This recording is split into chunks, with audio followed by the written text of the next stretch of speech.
ध्यान की शुरुआत करते हैं और ध्यान के पहले मूल तत्व को समझते हैं।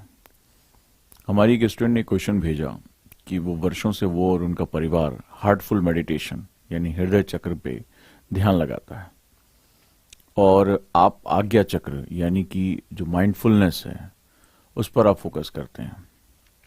पहली चीज कि ये हार्टफुलनेस और माइंडफुलनेस ये जो शब्द हैं ये वेस्टर्न स्टाइल ऑफ मेडिटेशन के शब्द हैं, यानी पश्चिम की तरफ। सिंपल सी बात है, हमारे शरीर में जब हम उन्नत होते हैं, हमारी स्पिरिचुअल बॉडी होती है, हमारी तरह दो तीन तरह के शरीर होते हैं। एक हमारी ये फिजिकल बॉडी यानी कि भौतिक शरीर हो गया, एक हमारी स्पिरिचुअल बॉडी होती है जिसमें 7 चक्र होते हैं, और ये बड़ा महत्वपूर्ण होता है इन चक्रों को जागृत होना। ये चक्र मतलब ऊर्जा केंद्र होते हैं जिनकी खास रंग होता है, खास इनका एक जो है तत्व होता है, और ये खास कार्य करते हैं। तो एक का नाम रख दिया गया हार्टफुलनेस, आप हृदय की तरफ जाते हैं। एक का नाम रख दिया गया माइंडफुलनेस यानी कि आप आज्ञा चक्र की तरफ जाते हैं। लेकिन ध्यान इन दोनों से अलग है। ध्यान अपने समग्र रूप में न हार्टफुलनेस है न माइंडफुलनेस है। आप ऐसे समझ सकते हैं, माइंडफुलनेस का मतलब हो गया IQ और हार्टफुलनेस का मतलब हो गया EQ, इमोशनल क्वोशिएंट। अब ध्यान जो होता है वास्तव में सही रूप में देखा जाए, जो कुंडलिनी जागरण यानी चक्रों पे ध्यान जो होता है वो अपने मूलाधार यानी सबसे बेसिक चक्र से शुरू करके और पूरी यात्रा जो है वो क्या करनी पड़ती है, सहस्त्राधार तक करनी पड़ती है। तो आज्ञा चक्र हो गया या अथवा हृदय चक्र हो गया, ये सभी एक पड़ाव है, इससे ज्यादा और कुछ नहीं है। और पूरी यात्रा मूलाधार से शुरू करके सहस्त्राधार तक जाने की प्रक्रिया ही परम ध्यान कहलाती है, चक्र जो है ध्यान कहलाती है। तो मैं तो अभी वहां हूं ही नहीं, क्योंकि वहां तक पहुंचने के लिए जो अष्टांग योग है, अष्टांग योग में पहले ध्यान को स्थापित करो, संपूर्ण रूप से अपने आप को ट्रैंकुल करो, अपने विचारों को काटना सीखो। क्योंकि क्या फायदा आप किसी एक चक्र पर ध्यान लगा लेने से, वो आपकी प्रवृत्ति तो निखर कर आएगी, हमारी चक्रों के हिसाब से हमारी प्रवृत्ति होती है, लेकिन आप कभी भी संपूर्ण ध्यान को नहीं समझ पाएंगे। आप आज्ञा चक्र पर ध्यान लगाएं तो भी कुछ नहीं होगा, माइंडफुलनेस करें, हार्टफुलनेस करें, वो थोड़ी देर के लिए आपको रिलैक्स होगा, आपको फील होगा कि आप ध्यान लगा रहे हैं, लेकिन ध्यान आपकी आदत नहीं बन पाएगा। सबसे पहले अपने श्वासों पर काबू पाएं, सबसे पहले आप श्वास को समझें। ध्यान और कल्पना में एक अंतर होता है। कई बार हमें महसूस होता है कि हम ध्यान लगा रहे हैं, ध्यान वैसा नहीं होता। ध्यानम निर्विषय मनः, मन का विषय रहित हो जाना ध्यान, यानी मैं कुछ नहीं सोच रहा हूं। लेकिन अक्सर ऐसा होता है, जब मैं ये सोचता हूं कि मैं कुछ नहीं सोच रहा हूं तो मैं सोच ही तो रहा होता हूं। तो ये बड़ा कॉम्प्लेक्स है। यानी कि ध्यान का मतलब हुआ मैं हूं, मैं यही हूं, मैं इसी क्षण में हूं। इसी क्षण में बने रहने को अलग अलग समय में अलग अलग, कोई विपासना कहता है, कोई हार्टफुलनेस कहता है, कोई माइंडफुलनेस कहता है, लेकिन एक्चुअली में ध्यान का मतलब होता है मैं इस क्षण यही हूं, यही ध्यान है। तो ना तो मैं आज्ञा चक्र की बात कर रहा हूं, ना मैं अभी हृदय चक्र की बात कर रहा हूं, ना मैं मूलाधार की बात कर रहा हूं, ना मैं सहस्त्राधार की बात कर रहा हूं। मैं सिर्फ और सिर्फ अभी आपको आपके मन की गति से हटाकर अपने श्वासों की गति तक ले जाने की कोशिश कर रहा हूं। इतनी कठिन अवधारणाओं के साथ अगर हम ध्यान करने बैठेंगे तो ध्यान कभी सरल नहीं हो पाएगा। ध्यान अगर सरल नहीं हो पाएगा तो ध्यान बहेगा नहीं, ध्यान बहेगा नहीं तो ध्यान लगेगा नहीं। तो हमें अपने अंदर जाना है, पहले खुद के विचारों को कट ऑफ होते हुए देखना है। एक बार वो स्थापित हो गया तो सिर्फ हृदय चक्र ही क्यों हार्टफुलनेस, सिर्फ आज्ञा चक्र ही क्यों माइंडफुलनेस, मैं समस्त चक्रों को साध लूंगा ना, मैं समस्त चक्रों को साध लूंगा। क्यों कहना जरूरी है, मैं इसका साइंस समझाता हूं। जब आप हठ योग प्रदीपिका पढ़ते हैं, हठ योग के बारे में जानकारी लेते हैं, तो हठ योग में सबसे पहले ये 2 सेगमेंट होते हैं। अक्सर आपने देखा होगा मैं दाई और बाई नोस्ट्रिल की बात करता हूं।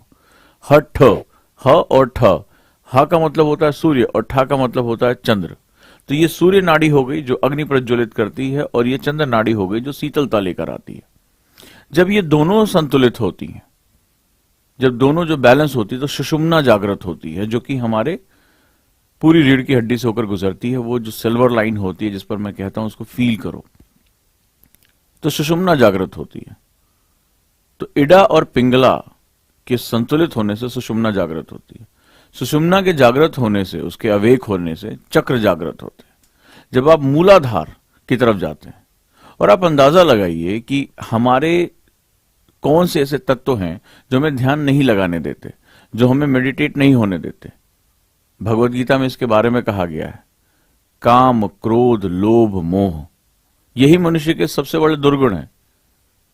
तो जो लस्ट है, जो डिजायर है, गुस्सा है, जो लालच है, जो किसी के प्रति अफेक्शन है बेवजह की, हर समय ख्यालों में वही रहता है, यही तो वो कारण है। अगर सभी देखा जाए तो यही वो 4 कारण हैं जो हमें हमेशा भटकाते रहते हैं। तो सबसे पहले जो काम को नियंत्रित करने, यानी कि जो लस्ट है, जो सेक्सुअल डिजायर है बेवजह की, जो एक्सेजरेटेड है, उसको कंट्रोल करना, वो मूलाधार से शुरू होता है। जब तक तुम उसको कंट्रोल नहीं करोगे, ज्यादातर आज जो खासतौर पे यूथ में जो प्रॉब्लम है वो वहीं से शुरू होती है। तो जब तक उसी प्रॉब्लम को एड्रेस नहीं करोगे तब तक दिमाग में ऊट पटांग से ख्याल आते रहेंगे, हार्मोनल एक्टिविटी होती रहेगी, हम चाहे अनचाहे हम लगातार उसी के आसपास घूमते रहेंगे। So you have to control. सबसे पहले मूलाधार को जागृत किया जाएगा। दिमाग में विचार चल रहे हैं, अब क्या करोगे, हार्ट को फोकस करके, क्या करोगे माइंड को फोकस करके। तो धीरे धीरे वो वक्त आएगा मेरे साथ। ध्यान की गहराइयों में जाने में थोड़ा सा समय लगेगा, लेकिन सबसे पहले खुद को देखना तो सीखो। अंदर कितनी गंदगी है, अंदर कितना हमने कबाड़ भर रखा है, पहले साफ करो। उसके बाद हार्टफुलनेस, माइंडफुलनेस, ये सब कुछ होगा। और मैं यहां पर आज्ञा चक्र को एग्जेजरेट करना नहीं बता रहा हूं, मैं सिर्फ बता रहा हूं अपनी पल्सेस को देखना सीखो। पहले एक स्पंदन क्रिएट करो। जब कोई व्यक्ति, किसी का हार्ट चलना बंद हो जाता है, वो लगभग डेड हो जाता है, तो उसको बिजली के झटके दिए जाते हैं, आपने पिक्चरों में देखा होगा। आवेश दिया जाता है, चार्ज दिए जाते हैं, तो अचानक से क्या होता है, हार्ट फिर से चलना शुरू हो जाता है। बहुत लंबे समय तक हमने अपनी जो एनर्जी पॉइंट्स हैं उनको कभी टच नहीं किया, अपने एनर्जी पॉइंट को कभी आवेशित नहीं किया। हम वही आवेशित कर रहे हैं अपने एनर्जी पॉइंट को। और आपने देखा होगा पूरे दिन भर एक अलग सी, अगर आप प्रैक्टिस करते होंगे तो एक अलग सी सनसनाहट आपको होती होगी। ये आपकी किसी ध्यान धारणा से अलग नहीं है। ध्यान समग्र है। ध्यान सिर्फ हार्ट नहीं है, ध्यान सिर्फ माइंड नहीं है, ध्यान समग्र है। ये हॉलिस्टिक है, ये संपूर्ण ब्रह्मांड ध्यान है। मेरे अंदर संपूर्ण ब्रह्मांड है। तो इस ध्यान की फिलॉसफी को समझिए। मैं सिर्फ यही हूं, मैं होश में हूं, ये ध्यान बहुत सरल है। आप कर्मयोग, गीता कहता है कि जब आपका काम ही ध्यान बन जाए, आप इतने मन से पढ़ाई करने बैठो, आपको कुछ भी याद नहीं है, तो आपको कोई ध्यान लगाने की आवश्यकता ही नहीं है। आप अपने काम में डूबे पड़े हो, चाहे वो न्यूटन रहे हो, आइंस्टीन रहे हो, या रामानुजम रहे हो, सीवी रमन रहे हो, इन्हें घंटों घंटों होश नहीं रहता था कि क्या कर रहे हैं, तो वो ध्यान है उनका। कोई भक्ति में लीन है, चाहे वो कबीर रहे हो कि जुलाहे का काम करते हुए उन्हें जो है वो महान दोहों की उन्होंने रचना कर डाली, संत रविदास रहे हो, तो भक्ति का भी अपना एक कि ईश्वर के साथ, परमात्मा के साथ मिल गए ध्यान है। ध्यान का मतलब होता है मैं यही हूं, मैं इसी क्षण में हूं, मैं जो कर रहा हूं वही मेरा ध्यान है। अलग अलग लोगों ने इसको अलग अलग नाम दिया। ध्यान कृत्रिम नहीं हो सकता। ध्यान हमेशा नेचुरल होता है। ध्यान हमेशा घटित होता है। जिस अवस्था में आपको ये एहसास हो गया कि बस यही क्षण मेरा जीवन है, इसी क्षण में मैं जो भी कर रहा हूं, मुझे सुन रहे हो तो उस परिकल्पना में खो जाओ, पढ़ रहे हो तो गहराई से पढ़ते चले जाओ, ध्यान है। कोई काम कर रहे हो, एकदम उसमें डूब जाओ कि तुम्हें आसपास का होश नहीं रहे, और अक्सर होता है तुम्हारे साथ। कई बार तुमने देखा होगा, तुम काम में इतना डूब जाते हो, कोई किचन में खाना बनाते हुए, कोई चित्रकारी करते हुए, कोई कुछ लिखते हुए, कि अगर कोई आसपास अचानक से आ जाता है तो आप डर से जाते हो, चौंक जाते हो। महसूस किया होगा तुमने। तुम्हें लगता है कि ध्यान जब पालथी मार के बैठेंगे, पद्मासन में बैठेंगे तभी ध्यान लगेगा। नहीं, ध्यान घटित हो रहा है। और कई बार आपको पता ही नहीं लगता आपके आसपास आपका एनवायरमेंट क्या है। यही तो ध्यान है। जब तुम्हें अपने आसपास से कट ऑफ हो जाए तुम्हारा ध्यान, तुम्हारी सांसें मध्यम चल रही थी, तुम्हें कुछ भी एहसास नहीं, तुम अपने काम में डूबे हुए। यही चीज सिखाने आया हूं। ध्यान बहुत सरल है। हमने बड़ी बड़ी बातों से इसको बहुत कॉम्प्लेक्स कर दिया है। तो चलो इसको, इस आनंद, ये आनंद यात्रा है। मैं जब इसको लिखता हूं तो मैं इसको आनंद यात्रा के रूप में लिखता हूं। जब आनंद घटित होने लगता है, आनंद होने लगता है, शरीर में कंपन सा होने लगता है, रोए खड़े हो जाते, इस क्षण का मजा मिलने लगता है, वही ध्यान है। वो तुम बस में चलते हुए करो, ट्रेन में चलते हुए करो, किचन में काम करते हुए करो, नौकरी करते हुए करो। जिस क्षण ये आनंद घटित होने लगे, इस क्षण का होश आने लगे, सांस को आते जाते देखना शुरू कर दो, समझ लेना कि आनंद घटित हो रहा है। यही तुम्हारा ध्यान है। इसको अलग अलग लोग अलग अलग नाम दे सकते हैं। तो चलिए हम फिर से शुरू करते हैं और खुद को आवेशित करते हैं। थर्ड आई, आज्ञा चक्र पर ये उंगली रखें। ये कोई आज्ञा चक्र का ध्यान नहीं है, मैं सिर्फ आपको आवेश देने के लिए कह रहा हूं। और एब्डोमिनल ब्रीथिंग, हाथ को पेट पर रखें, गहरी सांस लेनी है। बेली बटन यानी कि पेट आगे पीछे फूल रहा है, पेट से ही सांस लेनी है और पेट से ही सांस छोड़नी है। चेस्ट मूवमेंट नहीं होनी चाहिए। आंखों को थर्ड आई की तरफ लेकर जाएं, ऊपर देखने की कोशिश करें, तीसरी आंख को, इन दोनों आंखों से, ताकि आपकी ज्ञानेंद्रियां एक पॉइंट की तरफ खींची रहें। चलिए शुरू करते हैं।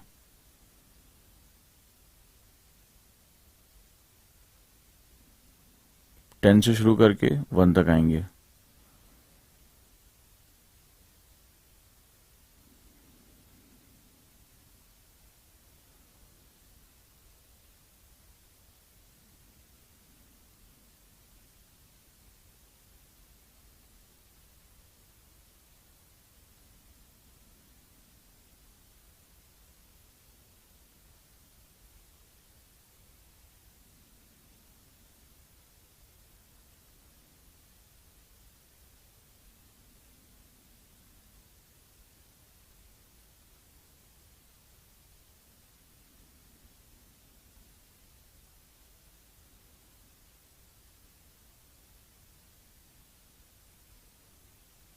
थर्ड आई की तरफ देखने की कोशिश करेंगे।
चलिए अब हम बात करते हैं।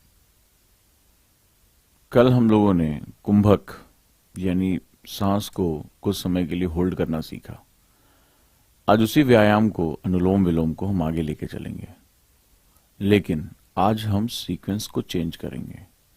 कल हमने 4 सेकेंड्स इनहेल, 6 सेकेंड होल्ड कुंभक किया और 4 सेकेंड्स में हमने उसको एक्सेल यानी सांस को बाहर निकाला।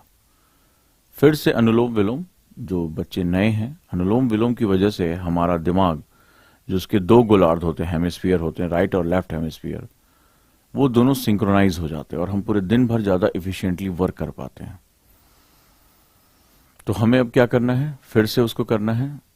अंगूठे से आप बंद करें अपने दाहिने नोस्ट्रिल को, बाएं से सांस लेंगे, लेकिन 6 सेकेंड तक इनहेल करेंगे। 1 2 3 4 5 6 6 सेकेंड तक होल्ड करेंगे। 1 2 3 4 5 6 फिर 6 सेकेंड तक दाहिने नोस्ट्रिल से, यानी जिससे लिया उसके उल्टे आपको निकालना है, 6 सेकेंड तक एक्सेल करेंगे।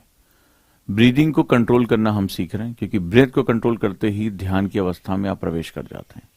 फिर आप किसी भी रूप में ध्यान करें, आप चाहें तो सगुण करें, निर्गुण करें, त्राटक करें, बाह्य करें, आंतरिक करें। इस देश में, भारत की भूमि में ध्यान की इतनी विधियां हैं कि आप किसी भी रूप में जा सकते हैं। ये बहुत सरल देश रहा है, लेकिन हम इसको बड़े ऑर्नामेंटल नेम्स के साथ, बड़े अलंकृत नामों के साथ हम इसको स्पेसिफिक करने लगते हैं। ध्यान व्यक्तिगत होता है, याद रखिएगा। ना वो तुम्हारा है ना मेरा है। ध्यान घटित होता है। जैसे ही कंडीशन सही हो जाती है, जैसे ही विचार कट जाते हैं, जैसे ही सांसें सध जाती हैं, और जैसे ही आप अपने वर्तमान में पहुंच जाते हैं, ध्यान घटित हो जाता है। आपको पता भी नहीं चलेगा वो कब होता है। लेकिन ये कहना कि इसी अवस्था में ध्यान होगा, ये एक बिजनेस माइंड ऑफ व्यू एक होता है कि चलो हम अपना ब्रांडिंग करते हैं, लेकिन हम यहां कुछ ब्रांड नहीं करने आए, हम यहां बस ध्यान को घटित होते हुए देखने आए हैं। Let's start.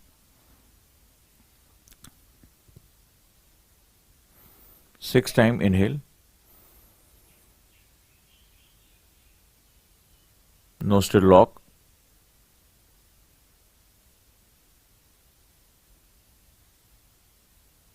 6 second exhale.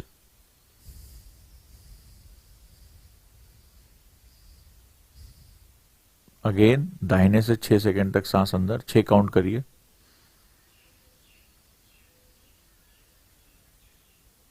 कुंभक 6 second रोकिए।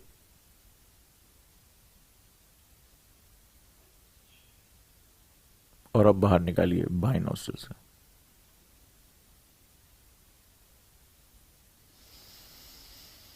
सांस टूट रही होगी आप में से बहुत लोगों की, नहीं होल्ड कर पा रहे हैं, जाने दीजिए, प्रैक्टिस की जरूरत है। देखिए डायफ्राम जैसे जैसे फैलता जाएगा, आप एब्डोमेन ब्रीदिंग करते जाएंगे, वैसे वैसे ये नॉर्मल होता जाएगा। आप अगर 6 नहीं कर पा रहे हैं तो आप 5-5-5 का भी चक्र कर सकते हैं, जैसी आपको सुविधा हो। फिर से शुरू करें।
वापस आए।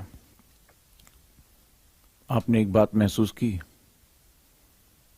कि जब आप दाहिने और बाहिने नोस्ट्रिल से सांस ले रहे थे, आपकी माइंड में एक अलग सी ठंड आई होगी। जब आप सांस ले रहे थे, जब ब्रीदिंग कर रहे थे, तो एक अलग सी ठंडक का एहसास हो रहा होगा। ऐसा लग रहा है जैसे गर्म मशीन पे किसी ने थोड़ा ठंडा पानी डाल दिया हो।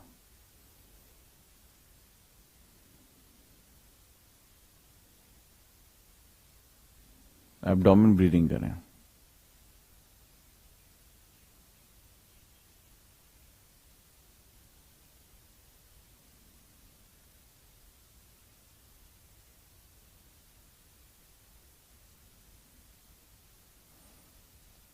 अब आज अपने सबकॉन्शियस माइंड को आपको एक आदेश देना है। ध्यान की मुद्रा में बैठे रहें, आंखें बंद। अपने जो मन है उसको आज आपको एक आदेश देना है। आप जब भी पढ़ने बैठेंगे, आप योगिक ब्रीदिंग करेंगे 10 या 20 बार। आप पेट से सांस लेंगे। आप ऑफिस में हैं, एजिटेटेड हैं, कोई भी बात हो रही है, और आप मेरे कहने से आप जहां भी होंगे, आप अपने डेस्क पे बैठने से पहले, काम करने से पहले, आप सिंपली जो है वो एब्डोमेन ब्रीदिंग करेंगे, यानी पेट से सांस लेंगे 20 बार, 10 बार, जैसे भी आपको समय मिले। मीटिंग में जा रहे हैं, बॉस ने कुछ उल्टा सीधा बोल दिया,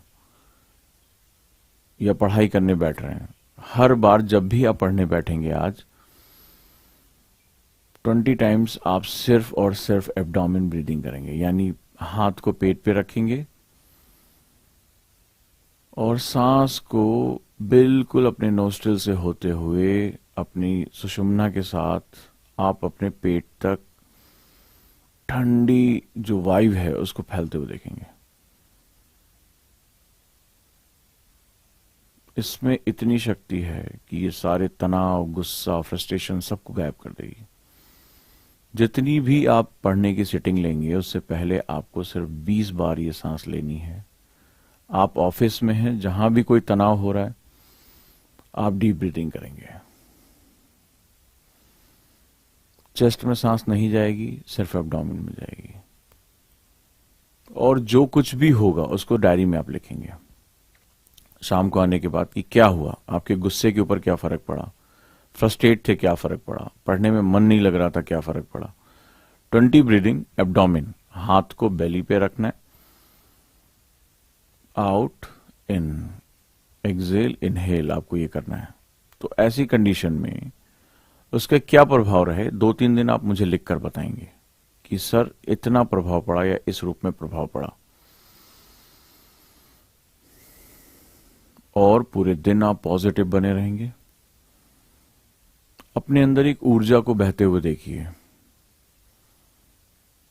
आप जितने स्थिर हो रहे हैं, ब्रह्मांड की ऊर्जा आपको उतनी मिल रही है, कॉस्मिक एनर्जी मिल रही है। आपको एक अलग शांति का अनुभव हो रहा है। आप शांत भी हैं और आप पॉजिटिव भी हैं। पॉजिटिव का मतलब होता है कि मेरे सामने जो चैलेंजेस आएंगे, मुस्कुराते हुए, उसको देखते हुए, समझते हुए, डर की आंखों में आंखें डालकर मैं उसका सामना करूंगा। इसको पॉजिटिविटी कहते हैं। पॉजिटिविटी या निगेटिविटी कोई मूर्त रूप नहीं होता, कोई टेंजिबल थिंग नहीं है। ये उस परिस्थिति में आपकी मनोदशा है। मैं घबरा गया, मैं डर गया, मेरा हार्ट बहुत तेजी से चलने लगा, मुझे लगने लगा कि ये सिचुएशन से तो मैं कर ही नहीं सकता काम, मैं तो थक जाऊंगा, तो ये निगेटिविटी है। कोई सिचुएशन टफ आती है, पॉजिटिव होकर, मुस्कुराकर, अरे वाह, मुझे अपने आप को आगे ले जाने का मौका मिला है, ये पॉजिटिविटी होती है। तो आज अगर आपके सामने चैलेंजेस आते हैं, कोई टफ सब्जेक्ट आता है, कोई टास्क पूरा नहीं होता है, तो ईश्वर को धन्यवाद करना आज मुस्कुराते हुए। आज गुस्सा मत करना, आज चिड़चिड़ाना नहीं, थैंक यू बोलना, अरे वाह आपने मुझे चुना है इस महान कार्य के लिए। और देखना 10 ब्रीदिंग करना, एब्डोमिनल ब्रीदिंग, और आप देखना आपको एक अलग सी मुस्कुराहट देखने को मिलेगी। आपको रास्ता दिखने लगेगा, आपको लगेगा कि ये मुश्किलें ही आपको निखारने का तरीका है और आप बढ़ चलेंगे। उनसे लड़ने की कोशिश करना, हार या जीत पे ध्यान मत देना। पूरी ईमानदारी से, जब आपको शाम को आपका मन भटके, पढ़ने बैठ रहे हो तो वेब सीरीज देखने का मन करे, थकान लगे कि चलो थोड़ी देर सो लेते हैं, जब भी कुछ हो तो समझ लेना ये चैलेंजेस हैं, अब हमें इससे मुस्कुरा के लड़ना है, और अगर लड़ गए, जीते चाहे हारे, आपको देखना फीलिंग क्या आती है वो अपनी डायरी में जरूर लिखना। ध्यान हमें अंदर से बहुत शक्तिशाली बनाता है, हमें परिस्थितियों को देखने की ताकत देता है। बस आज पूरे दिन को ध्यान बिताना है। जब जब भटके 10 ब्रीथिंग इनहेल और एक्सहेल। और आज ढूंढो मुश्किलों को। देखो आज सबसे कठिन सब्जेक्ट क्या था, देखो कौन सा ऐसा काम था जो बहुत दिन से सोच रहे थे, कर नहीं पा रहे थे। आज वहीं से शुरू करो। आज सबसे पॉजिटिव दिन बनाओ। अब तो हम ध्यान की उस अवस्था में पहुंच गए हैं कि हमें अपने ब्रह्मांड का ज्ञान हो गया है। अपनी शक्ति को आज बढ़ते हुए महसूस करो, और देखो ध्यान की ताकत से सबसे कठिन टास्क जिससे इतने दिन से तुम्हारे हाथ पैर कांप रहे थे, आज वहीं से उठा लो, वहीं से शुरू करो। और मुझे बताना शाम को, कल, कि सर मजा आ गया लड़ने में, अंदर एक वाइब्रेशन सी महसूस हो रही है। इस शक्ति को बढ़ाते जाओ। आपका दिन बहुत शुभ हो, आपका दिन बहुत चैलेंजिंग हो, और आप विजेता बन के निकलो। ध्यान से यही मांग लो, और ध्यान आपको यही दे देगा। एक अच्छा इंसान बनना है, अपने राष्ट्र के लिए जुड़ना है। ये समय भारत का है, ये समय हमारे राष्ट्र में हमारे अपने कर्तव्यों को पूरा करने का है। ये राष्ट्र मांग रहा है कि देश के जो नागरिक हैं अपनी आध्यात्मिक शक्ति, अपनी स्पिरिचुअल पावर को ऊपर लेकर जाएं, और उनके चिंतन में राष्ट्र हो। हम बेहोशों की तरह चल रहे हैं, हमें पता ही नहीं कि कहाँ राष्ट्र है। हम बस अपना जीवन जिए जा रहे हैं, हम अपने चिंतन से दूर हैं, हम खुद को ही नहीं जानते, हम भूल चुके हैं खुद को। ध्यान आपके बारे में बताता है कि आप कौन हैं। जब आप ये प्रश्न पूछते हैं मैं कौन हूं, उससे दिन आपकी चेतना जागृत होनी शुरू हो जाती है। तो उठो जागे हुए, और राष्ट्र को जगाने का कार्य करो। आगे बढ़ चलो। धन्यवाद। और कोशिश करो कि कम से कम अपने दोस्तों को इस मंच पर ले आने की कोशिश करो। उन लोगों को जो आपके आसपास निगेटिव हैं, वो लोग जो डिप्रेशन में हैं, वो जिन्हें खुद को जानने की जरूरत है। अगर इन अभ्यासों से आपको फायदा हो रहा है तो कोशिश करो कि दिन में कुछ लोगों को इसके साथ जोड़ो। ये परिवार जितना बड़ा होता जाएगा, जितना ही वृहद होता जाएगा, उतना आपको फायदा है, क्योंकि वो निगेटिविटी पॉजिटिविटी बदल जाएगी तो आपको अपने लक्ष्य पाने बहुत आसान हो जाएंगे। तो चलो इस परिवार को बड़ा करें, इस अभ्यास को बड़ा करें, और इस लक्ष्य को और बड़ा करें कि ज्यादा से ज्यादा लोग जागृत होंगे तो जल्दी ही जो है राष्ट्र निर्माण में हम सभी अपनी भूमिका निभा पाएंगे। धन्यवाद।